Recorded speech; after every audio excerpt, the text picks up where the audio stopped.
Assalamualaikum warahmatullahi wabarakatuh.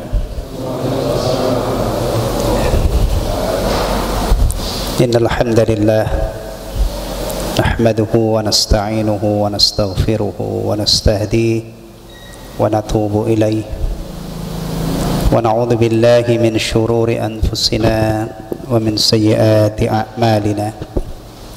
May yahdihillahu fala mudilla lahu wa man yudlil fala hadiya lahu. Wa asyhadu an la ilaha illallah wahdahu la syarika lah wa asyhadu anna Muhammadan abduhu wa rasuluhu la nabiyya ba'dah. Ya ayyuhalladzina amanu taqullaha haqqa tuqatih wa la tamutunna illa wa antum muslimun. يا أيها الناس اتقوا ربكم الذي خلقكم من نفس واحدة وخلق منها زوجها وبث منهما رجالا كثيرا ونساء واتقوا الله الذي تساءلون به والأرحام إن الله كان عليكم رقيبا. يا أيها الذين آمنوا اتقوا الله وقولوا قولا سديدا يصلح لكم أعمالكم ويغفر لكم ذنوبكم ومن يطع الله ورسوله فقد فاز فوزا عظيما. أما بعد فإن أصدق الحديث كتاب الله وخير الهدي هدي محمد صلى الله عليه وسلم وشر الأمور محدثاتها وكل محدثة بدعة وكل بدعة ضلالة وكل ضلالة في النار.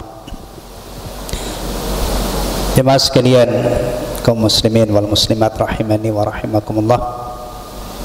Alhamdulillah Allah tabaraka wa taala masih memberi kesempatan kepada kita untuk melanjutkan telaah kitab Mukhtasar Syu'abil Iman. Insyaallah malam ini kita akan telaah bersama, kita akan kaji bersama Ats-Tsalitsu min Syu'abil Iman, cabang iman yang ketiga atau bagian iman yang ketiga, al-imanu bil malaikah, beriman kepada para malaikat. Ikhwatal iman rahimani wa rahimakumullah. Biasanya kalau kita mengkaji arkanul iman, rukun-rukun iman itu ya, itu al-imanu bil malaikah didudukkan sebagai ar-ruknus tsani, rukun yang kedua ya. Berdasarkan penjelasan Rasulullah sallallahu alaihi wasallam tentang iman, al-imanu an tu'mina billahi wa malaikatihi dan seterusnya. Tapi di kitab Syu'abul Iman ini diposisikan atau dicantumkan sebagai bagian iman atau cabang iman yang ketiga. Ini tidak masalah ya, tidak masalah. Antum jangan protes atau menggugat, loh kok bagian yang ketiga ini rukun iman kepada malaikat, sementara bagian yang kedua atau cabang yang kedua adalah al-iman apa kemarin yang sudah kita pelajari, bir-rusul ya, beriman kepada utusan-utusan Allah. Karena urutan itu sebenarnya tidak penting ya. Yang jelas semuanya ini adalah bagian pokok daripada al-iman. Iman kepada utusan-utusan Allah, iman kepada malaikat, iman kepada kitab-kitab Allah, itu semua adalah usulul iman. Persoalan kedudukannya tidak berurutan seperti yang lazimnya kita pelajari dalam arkanul iman, itu tidak jadi masalah. Baik. Di sini singkat banget pembahasannya. Lil ayati wal hadithi al-madhkuraini, berdasarkan ayat dan hadis yang sudah disebutkan sebelumnya. Jadi dalil al-iman bil malaikah, ya, itu adalah ayat yang sudah dijadikan dalil pada bagian yang pertama, yaitu al-imanu billah. Pada bagian yang kedua atau cabang yang kedua, yaitu al-iman bir rusul, yaitu firman Allah tabaraka wa ta'ala, kullun amana billahi wa malaikatihi wa kutubihi wa rusuli, dan seterusnya. Surah Al-Baqarah 285. Dan juga hadis Nabi sallallahu alaihi wasallam yang menyebutkan, ya, al-imanu an tu'mina billahi wa malaikatihi wa kutubihi, dan seterusnya. Baik, ikhwatal iman rahimani wa rahimakumullah, ini bisa kita kembangkan, ya, kita perluas apa yang disebutkan di sini. Kalau mencukupkan yang di sini selesai kan? Bisa kita lanjut bagian yang keberapa? Ar-rabi' min syu'abil iman. Tapi antum puas nggak kalau pembahasannya cuman sekelumit begitu? Hah? Ya, kurang kan? Ya, kan dari awal sudah saya ingatkan untuk konsumsi orang-orang seusia kita ini. Kalau bicara iman itu jangan hanya rukun iman ada 6, 1 iman kepada Allah, 2 iman kepada malaikat-malaikatnya, iman kepada kitab-kitabnya. Itu levelnya siapa itu? Levelnya siapa itu? Kalau hanya menghitung rukun iman 1 sampai 6 itu anak-anak TK Islam, ya, atau PAUD Islam. Sementara kita ini levelnya apa? Levelnya apa kita ini? Syuyukh, mbah-mbah yang ya. Maka saya kembangkan, mudah-mudahan ini tambah apa namanya manfaatnya, ya, tambah besar manfaatnya. Kita mulai dari siapa itu malaikat. Antum sebagai orang Islam kan percaya dengan adanya malaikat kan? Kalau nggak percaya dengan adanya malaikat, ya kafir lah, nggak mungkin ini. Man haula, atau manil malaikah, siapa malaikat itu? Kalau misalnya ada orang yang mengatakan begini, kamu itu bodoh banget, orang nggak ada, nggak kelihatan kamu percaya.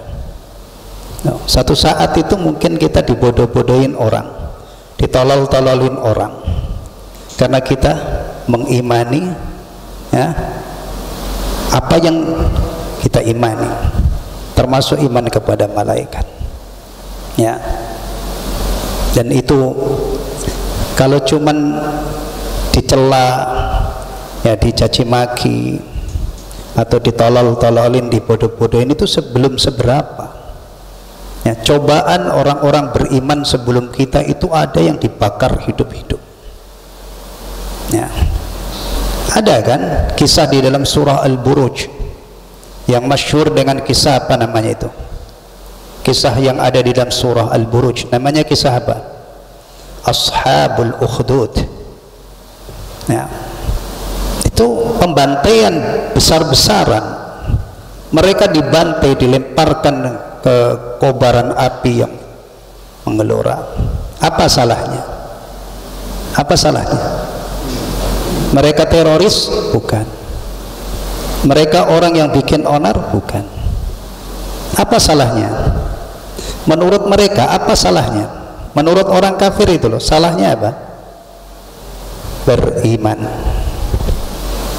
Allah tabaraka wa ta'ala al-alimul khabir yang mengabarkan, wa ma naqamu minhum illa ayyuminu billahil azizil hamid. Orang-orang kafir itu tidak menyiksa orang mukmin dengan siksaan yang sangat kejam itu, ya, dilemparkan ke kobaran api, illa ayyuminu, melainkan karena mereka beriman billahil azizil hamid, kepada Allah yang maha perkasa lagi maha terpuji. Ya. Ya, dari dulu yang namanya orang mukmin itu cobaannya banyak. Ya, taib. Ikhwatal iman, kita kalau ingin mendefinisikan malaikat, ya, ada beberapa poin yang harus kita akomodir. Ini poin-poin pokok ya. Kalau tidak diakomodir berarti ta'rif ini cacat. Untuk perhatikan ya, mendefinisikan sesuatu, apalagi mendefinisikan hal-hal yang ada dalam Islam, itu tidak boleh abal-abal. Definisi itu harus akurat. Kalau bahasa ilmiahnya itu harus jami'un mani'un. Kalau definisi ini tidak memenuhi dua kriteria ini abal-abal. Kalau ada definisi tapi masih kurang sana sini, masih tidak sempurna, itu berarti tidak. Saya ambilkan contoh ya, mendefinisikan sholat ya.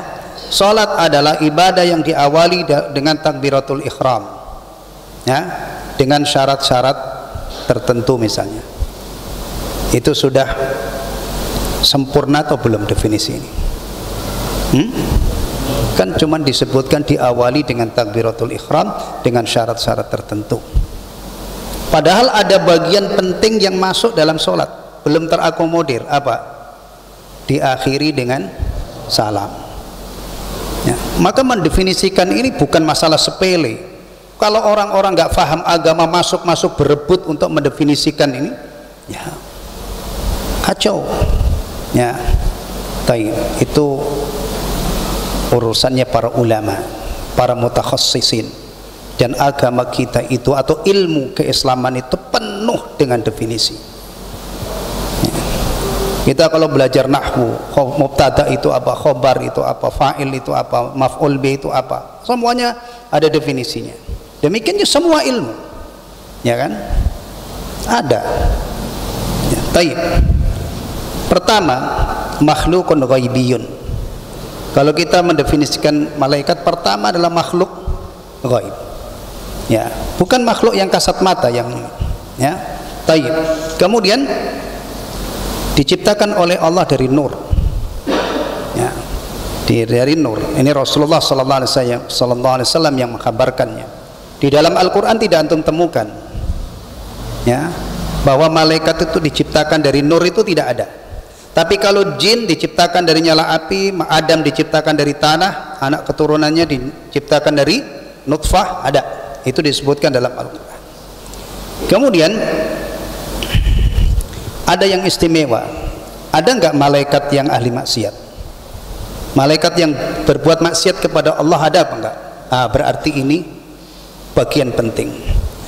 Allah anugerahkan ya, manahahumullahu, Allah anugerahkan kepada mereka kesiapan untuk menaati Allah subhanahu wa ta'ala.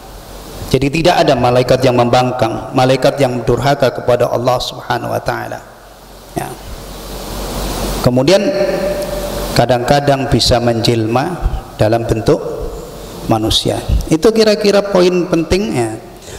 Malaikat itu adalah makhlukun ghaibiyun, makhluk gaib yang diciptakan oleh Allah subhanahu wa ta'ala dari nur ya.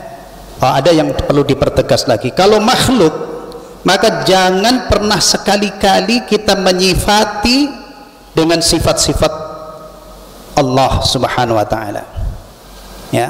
Karena kalau makhluk tapi kita sifati dengan salah satu sifat Allah, itu berarti kita sudah menyekutukan Allah dengan makhluk tersebut. Perhatikan baik-baik, kalau kita meyakini sesuatu itu makhluk, maka jangan pernah kita melekatkan salah satu sifat Allah kepada makhluk tersebut ya. Maka Syekh Ibnu Utsaimin menjelaskan lebih detailnya lagi, malaikat itu laisa lahu khasa'is rububiyah wala uluhiyatis syai'. Tidak memiliki sedikit pun ya karakteristik atau sifat-sifat rububiyah maupun uluhiyah.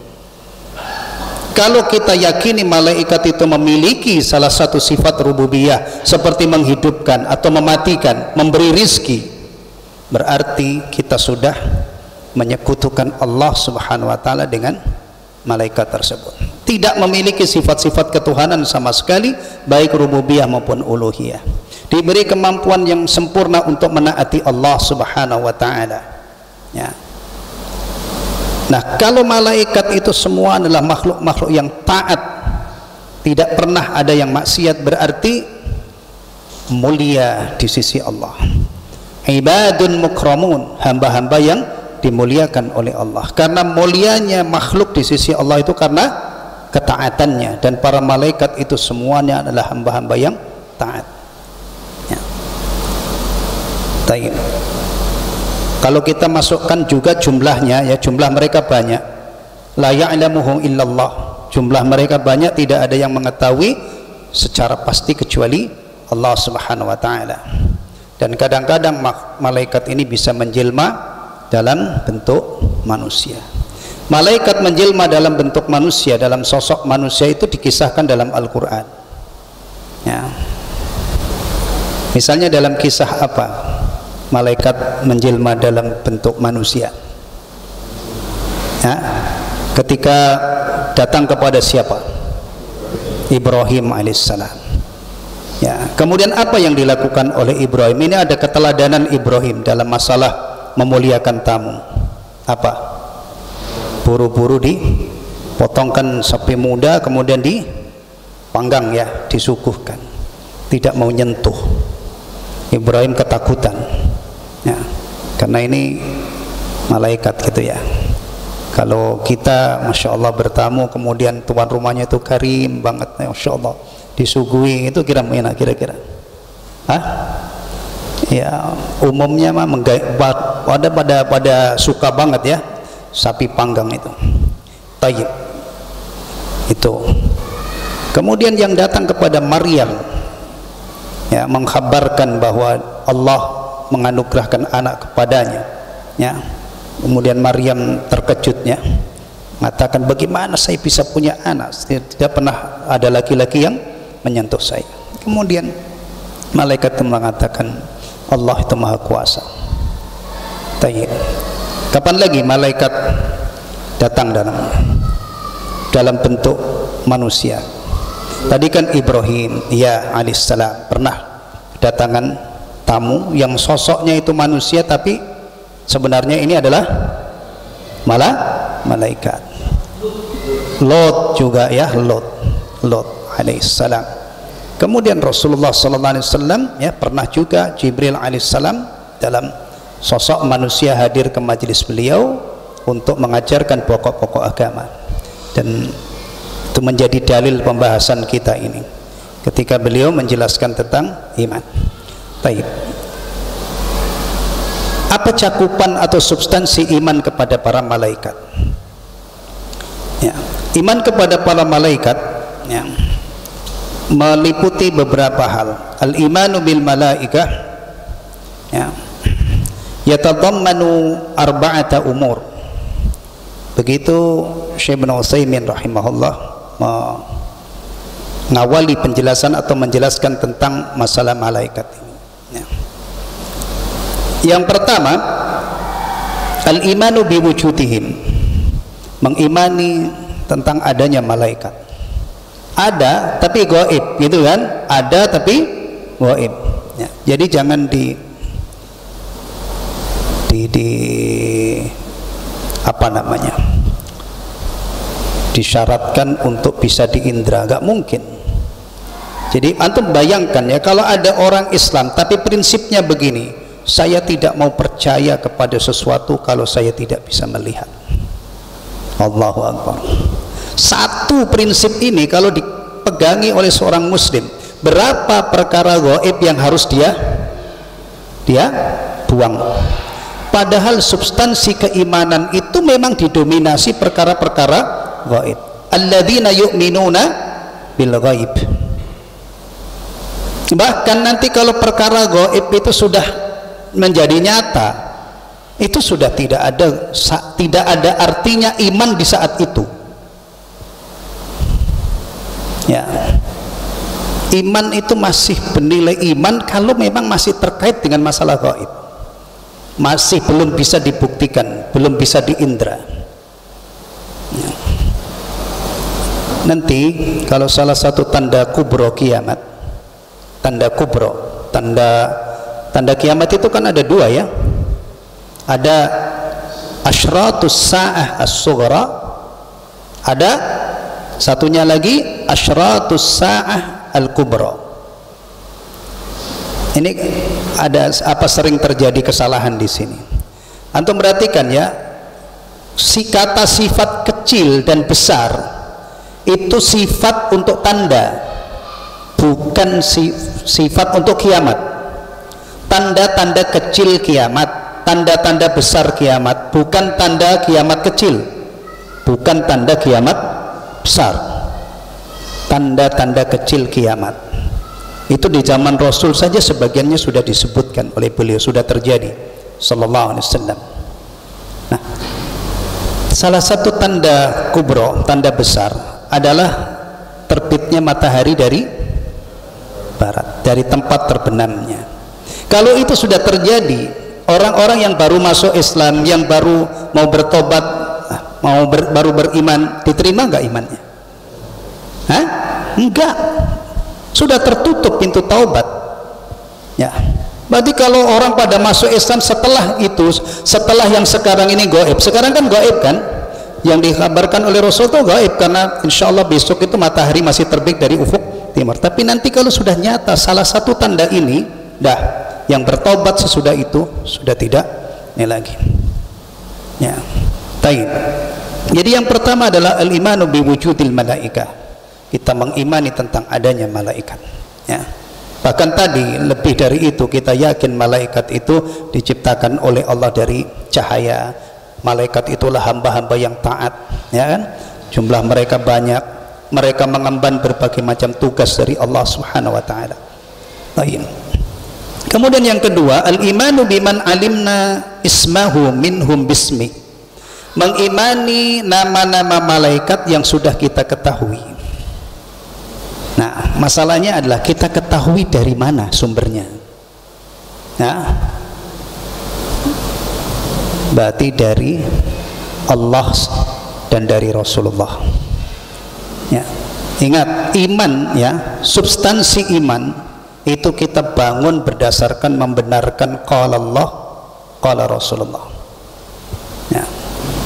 Sumber ya, sumber pengambilan ini penting banget, karena kalau sumber pengambilannya ini asal-asalan, nanti imannya juga, isinya juga sudah campur aduk, nggak karu-karuan. Tapi kalau dibatasi, kita mengimani apa yang dikhabarkan oleh Allah tentang malaikat, kita mengimani apa yang dikhabarkan oleh Rasulullah tentang malaikat, termasuk kalau kita membaca Al-Quran ketemulah sebagian nama malaikat, ada Jibril, ada Mikail, dan seterusnya ya. Dari Rasulullah SAW kita juga mendapatkan nama-nama malaikat dari situ ya. Jadi jangan nambah-nambahin sendiri ya. Persoalan nama malaikat seperti Jibril, Mikail, ini bagi kita ini luar biasa, karena sumbernya adalah wahyu. Nah, tidak boleh kita sembarangan nama-namai semau-mau kita. Atau ada nama malaikat yang disebutkan oleh Allah dalam Al-Quran atau disebutkan oleh Rasulullah, kita ingkari. Ini juga berarti kita mendustakan Allah dan mendustakan Rasulullah. Ingat, mendustakan itu dampaknya luar biasa, beda dengan melanggar ya. Mendustakan itu lebih parah daripada melanggar. Makanya Ahlussunnah wal Jamaah punya prinsip apa? Orang kalau melanggar larangan Allah kafir apa enggak? Hah? Orang muslim zina kafir apa enggak? Orang muslim korupsi kafir apa enggak? Enggak. Tapi cukup mengurangi imannya, tapi tidak kafir. Kalau yang mengatakan muslim melakukan dosa besar atau murtakibul kabirah, keluar dari Islam, itu prinsipnya siapa? Itu prinsipnya siapa? Siapa? Khawarij, bukan Ahlus Sunnah ya. Tapi kalau mendustakan itu beda. Mendustakan itu dampaknya lebih parah daripada melanggar. Dan tidak mesti orang yang bermaksiat itu mendustakan, enggak. Kadang-kadang dia yakin, masih yakin seyakin-yakinnya bahwa yang dia langgar, yang dia lakukan itu dilarang oleh Allah. maka biasanya tidak usah diingatkan orang-orang ya, kalau masih hati itu masih punya iman. Tidak mungkin ada orang bahagia dengan maksiat, tidak mungkin. Habis terlanjur melakukan maksiat itu pasti nangis-nangis dia kalau imannya masih ada. Tapi kalau lambat laun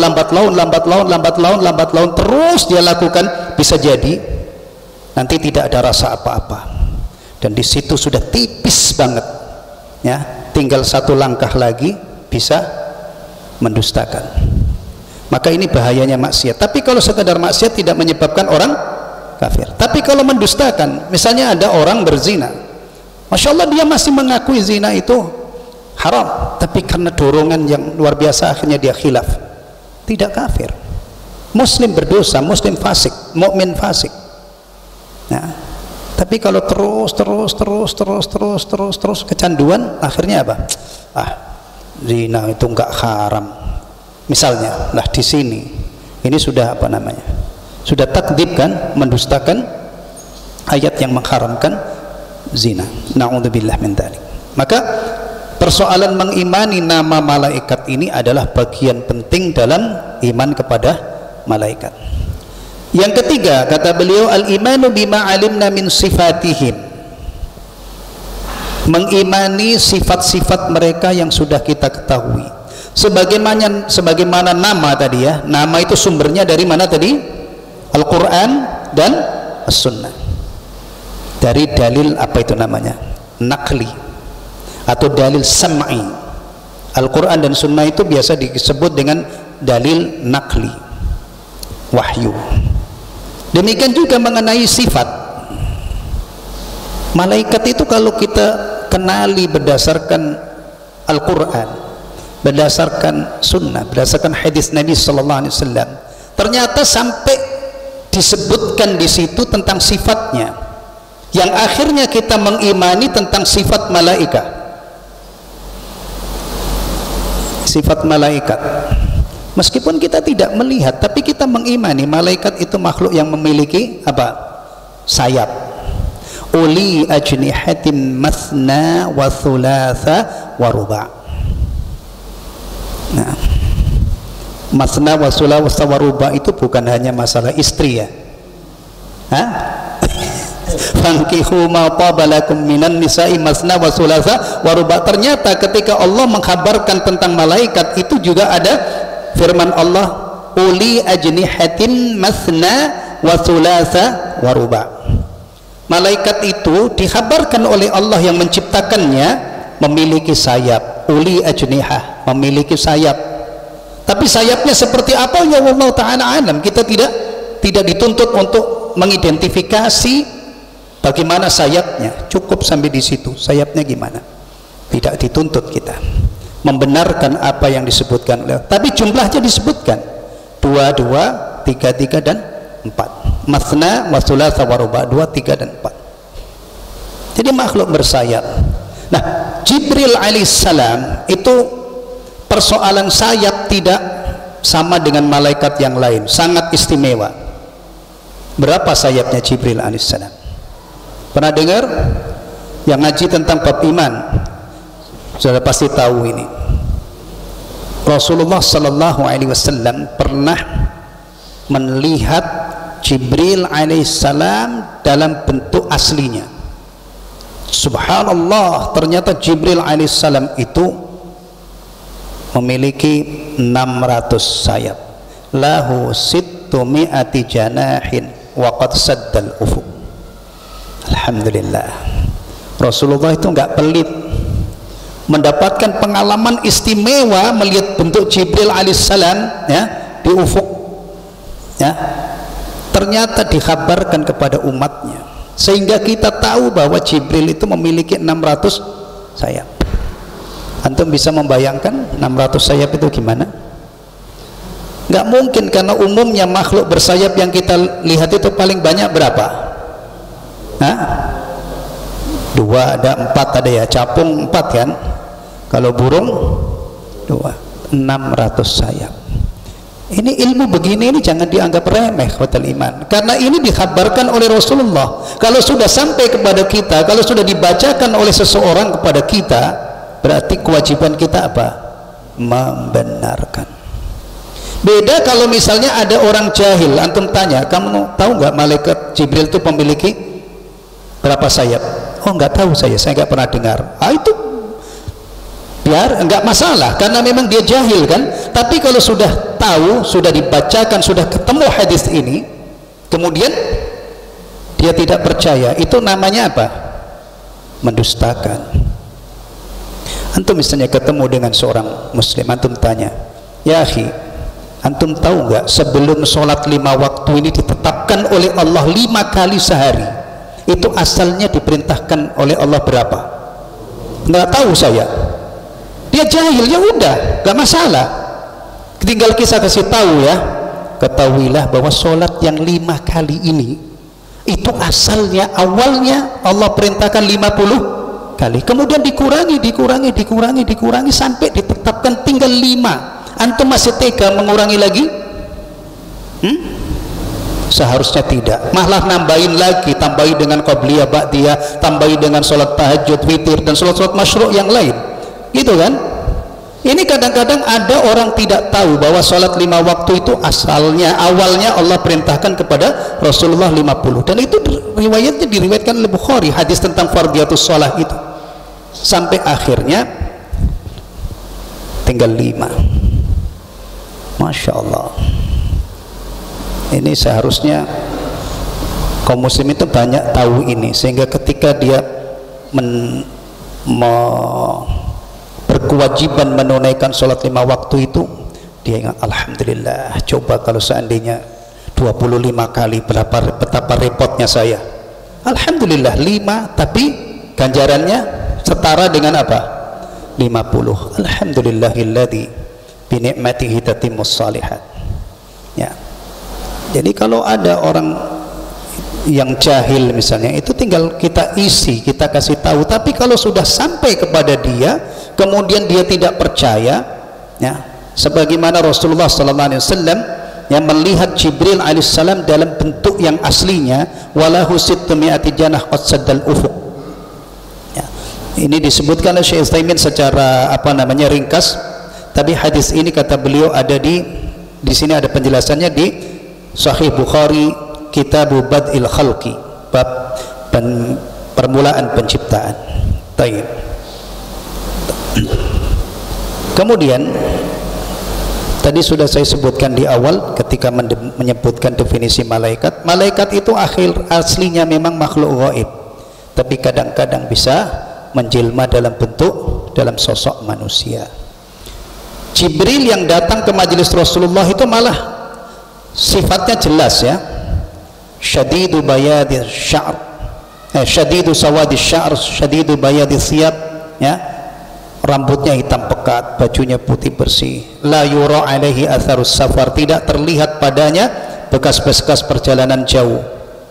Karena zaman dulu itu perjalanan jauh, apalagi di padang pasir, itu kira-kira kalau pakai baju putih dari 300 km, jarak 300 km, orang naik kuda atau naik onta pakai baju putih, kira-kira menempuh jarak 300 meter, itu kira-kira sampai di tujuan masih putih apa enggak di zaman itu? Kira-kira sudah berubah bentuknya apa itu? Warnanya apa?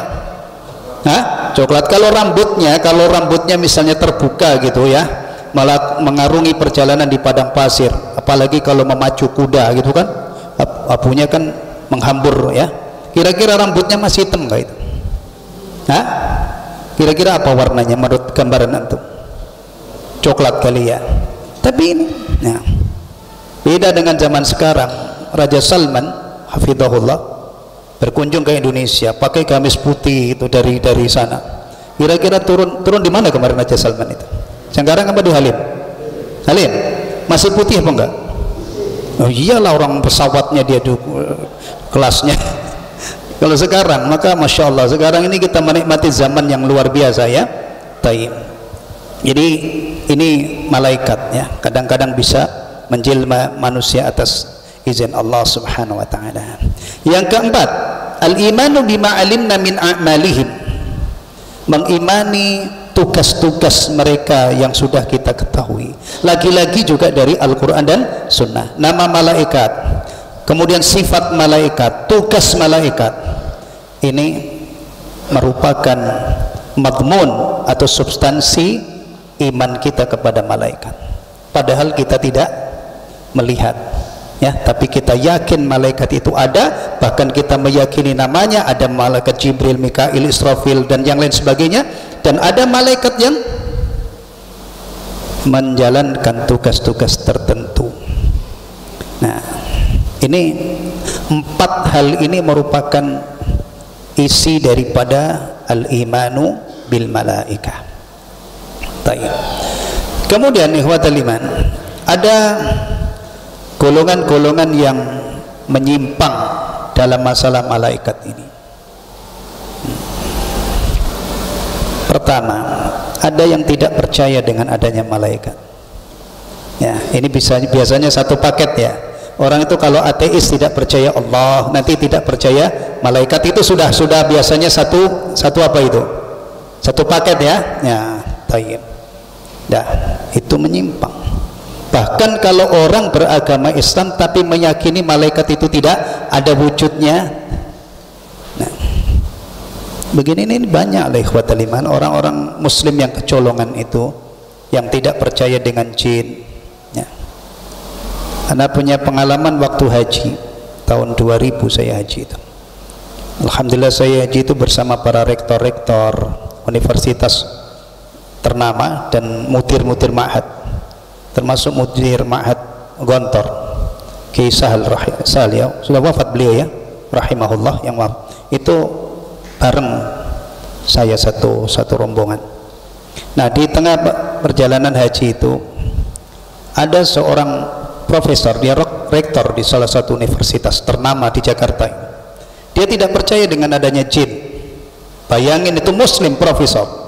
Alhamdulillah waktu itu ada Ustadz Farid Uqbah hafidhahullah, akhirnya didakwai oleh beliau. Ya, seorang profesor tidak percaya dengan adanya jin, padahal di dalam Al-Quran ada surah Al-Jin. Ya, bahkan Allah mengkhabarkan jin disebutkan lebih dulu, wa ma khalaqtul jinna wal insa illa liya'budun. Muslim, profesor, tapi tidak percaya dengan adanya jin. Nah, begini ini kan bisa jadi kan ada yang bermasalah di bidang yang lain. Dia tidak percaya dengan malaikat, tidak percaya dengan adab kubur misalnya. Ikhwatul iman, masalah akidah ini harus benar-benar kita beri perhatian. Karena akidah, penyimpangan akidah itu banyak banget. Termasuk yang saya sebutkan tadi. Muslim melakukan dosa besar kafir, itu akidahnya siapa itu? Khawarij, bukan akidahnya Ahlus Sunnah wal Jamaah. Ya, taib. Ada lagi kesalahan yang fatal tentang malaikat. Apa? Mereka menyatakan, sebagian orang musyrik menyatakan, meyakini malaikat adalah banatullah. Subhanallah. Ya. Mereka meyakini malaikat itu putri-putri Allah katanya. Nah, padahal mereka sendiri kalau dapat karunia seorang putri dia ngamuk-ngamuk. Orang muslim di zaman jahiliyah kan kalau dapat anak perempuan dia merasa malu. Ada dua pilihan, dipelihara anaknya itu dengan menanggung malu, atau pilihan yang kedua yadussuhu fit turab, dikubur hidup-hidup, benamkan di dalam tanah. Maka sejarah kelam jahiliyah itu ada namanya tradisi wa'tul banat. Wa'tul banat, Masya Allah, mengubur hidup-hidup anak perempuan. Padahal anak perempuan itu istimewa ya. Kemarin saya baru menyela Riyadhus Shalihin Syarh Syekh Ibnu Utsaimin tentang masalah ini, wa'tul banat. Dalam Islam anak perempuan itu istimewa. Bahkan Imam Ahmad rahimahullah kalau dikabari lahir anak perempuan, beliau katakan apa? Wulidatil bintu lil anbiya, wulidatil bintu lil anbiya. Anak perempuan itu dilahirkan oleh Allah untuk para nabi. Buktinya Rasulullah sallallahu alaihi wasallam ya punya anak laki-laki 3, semuanya wafat kecil-kecil.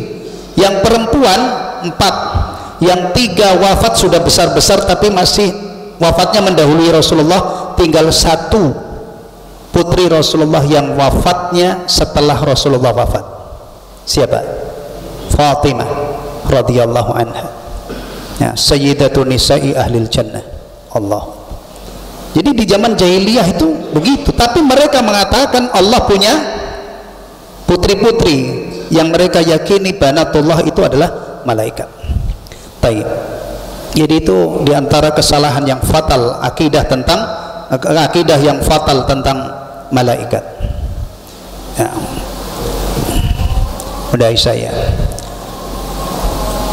Kurang berapa menit lagi? Hah? 4 menit. Alhamdulillah. Ikhwatul iman rahimani wa rahimakumullah.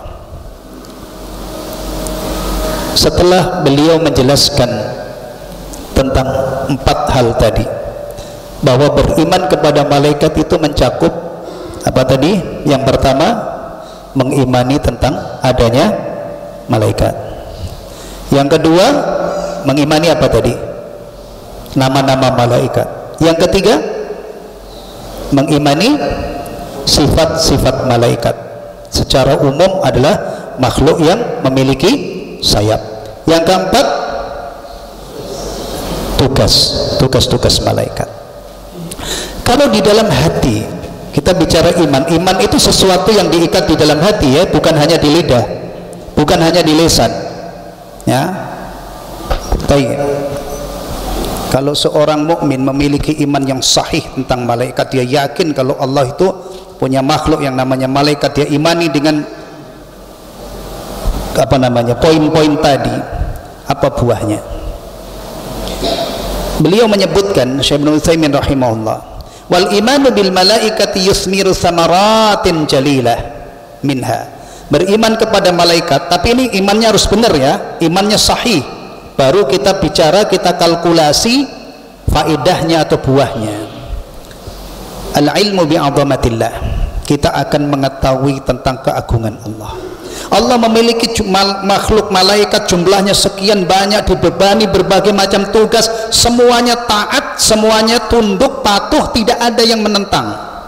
Berarti subhanallah, bisa dibayangkan azamatullah, keagungan Allah subhanahu wa ta'ala bisa kita yakini dari jalur ini, ya. Wa sultanihi, dan kekuasaannya, fa inna azamatal makhluqi min azamatil khaliq, ya. Nih, karena keagungan makhluk itu adalah menunjukkan keagungan sang pencipta. Nah, ini kadang-kadang justru banyak ada yang bertanya begini, nah kalau Allah itu maha kuasa, kenapa Allah tugaskan malaikat berbagai macam tugas, untuk wahyu Jibril, untuk urusan apa namanya hujan Mikail, untuk urusan meniup sangkakala Israfil. Kalau Allah maha kuasa, kenapa nggak ditangani sendiri? Nah, ikhwatal iman, begini ini liar. Pertanyaan begini jangan dijawab. Antum siapa berani menggugat Allah? Kalau orang mukmin itu tidak akan terbayang pertanyaan seperti itu. Nah, ini kadang-kadang kita sekarang ini menghadapi orang-orang yang liar, ya. Allah itu digugat semuanya, kayak menghadapi manusia, ya. Nah, sekarang saja orang tua itu sudah banyak yang tidak mendapatkan haknya dari anak, karena banyak anak yang tidak beradab, tidak berakhlak. Pemimpin sudah tidak mendapatkan haknya, ya. Iya, padahal pemimpin, apalagi pemimpin suatu negara, itu mestinya mendapatkan hak, ditaati, dimuliakan. Jangankan presiden, RT itu kalau warganya beradab, Pak RT itu istimewa di lingkungan itu. Orang menyebutnya Pak RT, tidak menyebut namanya. Betul kan? Betul. Sebagaimana Rasulullah SAW ketika yang mengelilingi beliau itu sahabat-sahabat yang beradab, Rasulullah mendapatkan haknya penuh. Tidak ada yang berani memanggil ya Muhammad, yang memanggilnya adalah ya Rasulullah, ya Nabi Allah, ya. Nah, ini lagi tren ini, isu akhlak, ya. Orang-orang yang tidak sopan itu sekarang dikatakan tidak apa? Tidak berakhlak gitu kan? Orang Islam itu mestinya istimewa di sisi akhlaknya, karena dia meneladani Nabi yang memiliki akhlak yang luar biasa. Wa innaka la'ala khuluqin 'adzim. Alhamdulillah sudah Isya. Kita sampai di sini dulu. Nanti masih ada 2 hal, ya. Tolong perhatikan. Mudah-mudahan nanti bisa ketemu lagi kita, ya. yaitu menyempurnakan pembahasan tentang samarat, buah iman kepada malaikat. Yang terakhir ini ada pembahasan yang istimewa yang jarang dibahas, hubungan malaikat dengan kita manusia ini. Nanti kalau kita kumpulkan gitu, bukan kita yang mengumpulkan, sudah ada Al-Imam Ibnul Qayyim Al-Jauziyah itu merangkum bab ini, disimpulkan hubungan malaikat dengan manusia. Subhanallah, ternyata hubungannya itu erat banget. Mudah-mudahan nanti bisa kita sempurnakan membahas masalah itu sebelum kita lanjutkan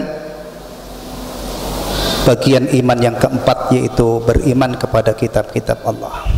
Alhamdulillah alladzi bi ni'matihi tatimmus shalihat, wa sallallahu ala nabiyyina Muhammadin sallallahu alaihi wasallam wa ala alihi wa ashabihi wa sallama tasliman katsira. Subhanakallahumma wa bihamdika asyhadu an la ilaha illa anta astaghfiruka wa atubu ilaik. Wassalamu alaikum warahmatullahi wabarakatuh.